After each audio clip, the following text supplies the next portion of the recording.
the parable of the seed growing. And he said, the kingdom of God is as if a man should scatter seed in the ground. He sleeps and rises night and day.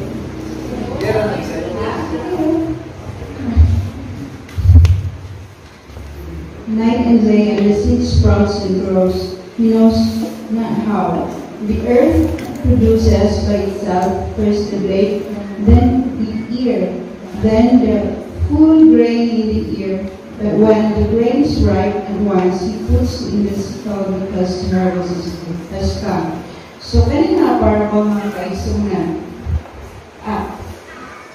Kuha siya, yun kaayo kay some parables makita nato sa sa Luke or sa Matthew, pero kanina makita doon nato siya sa Mark. So, una siya, yun siya mga parable. So, kanina parable mga kaisunan, nag-focus siya sa growing process. So, kung sa may growing process ng plant, yung tanong, pagkawaman mo, tubo na siya din na pagkawaman, na dyan, masaya last nga, one process sa harvest.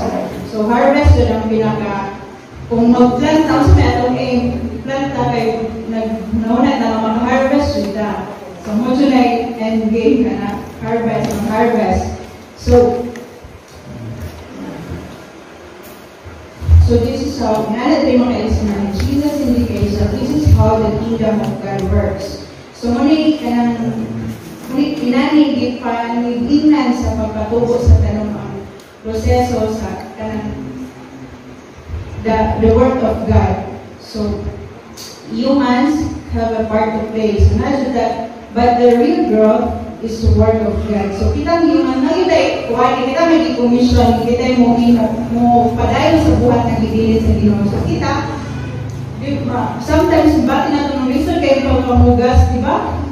Pagtanong sa dini kay bisan karon magwali ta, daghan kayo mga daghan kita may encounter na lisod yung pangwali sa mo itong mga panahon na mga tao kay ang ilang focus dili na ano ba, dahil ang ilang focus sa kinabuhi, gusto dahil ang pwede, kung mag-mensahe ka, lisod ko lang pagsabot sa inanang mga kaisunan, pero kay, mo dyo'y gihatag na to, mo dyo'y gibilin sa Ginoo na to, kita, na mo take part dito sa buhat, kay kinsa may mawali kung dili po ta, wala. So, pero ang pag-harvest na mga kaisunan, dili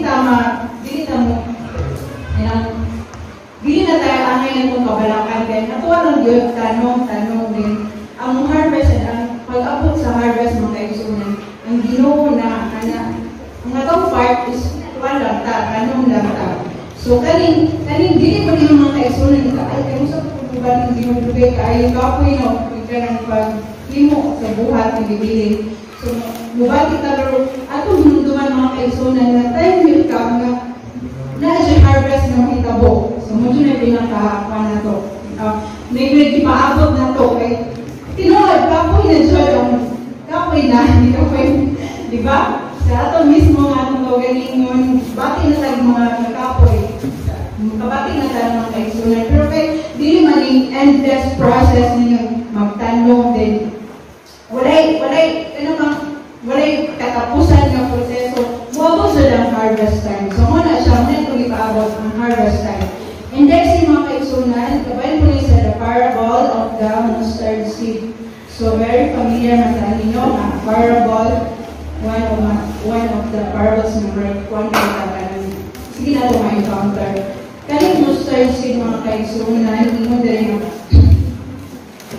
wala din siya gamay, kaayin siya gamay. Pero kaling mustard is part of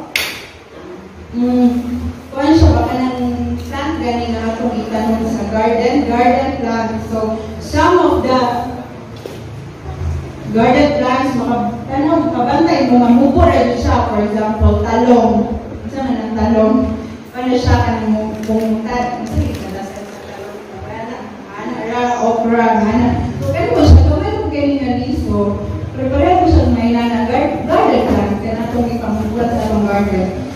Pero, kung sa kagamay sa iyong liso, ayaw underestimate kay murag isa siya sa pinakamutaas sa mga garden plants. Hindi mo tayo yan, ang kahoy na garden ganun mga pamilya na siya sinukopra na kahit ano, ganun, pagtanong na to sa garden. Pero kung siya na ganun makakuha mga kaisunan, kung makatubo na rin siya, grabe ang niya, kuha siya, kanang utapogin siya, grabe ang niya, ayun ka, nagamay lang na Savior. Utapogin siya na, ano.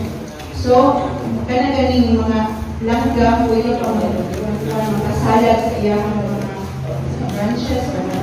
So, ang point rin ni Jesus Christ, mga kaisunan niya, is that the kingdom of God, which began very small, will become large and impressive. So, kay ato imagine no, nagsugod ragod sa si Jesus Christ, siya may although na sila mga knowledge dito, pero pag-abot ni Jesus Christ, ay mga ministry, nagsugod ragod siya, simple kaayo. Diba? Ito makita si Jesus Christ, asa na siya, nagsugod siya sa mga ano ba? Kung pa barangay, dahil na 3 or towns, hinana. So, sugod na sa gamay nga, simple nga, pamaagi. Siya ragot to. First, gani, siyara, then nagtawag siya sa mga disciples, mga kanimo niya, kauban siya pag-ministeryo.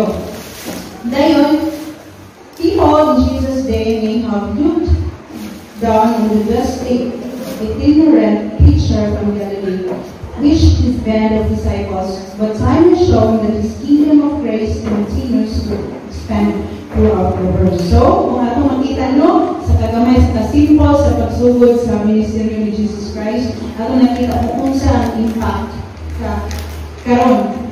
Diba?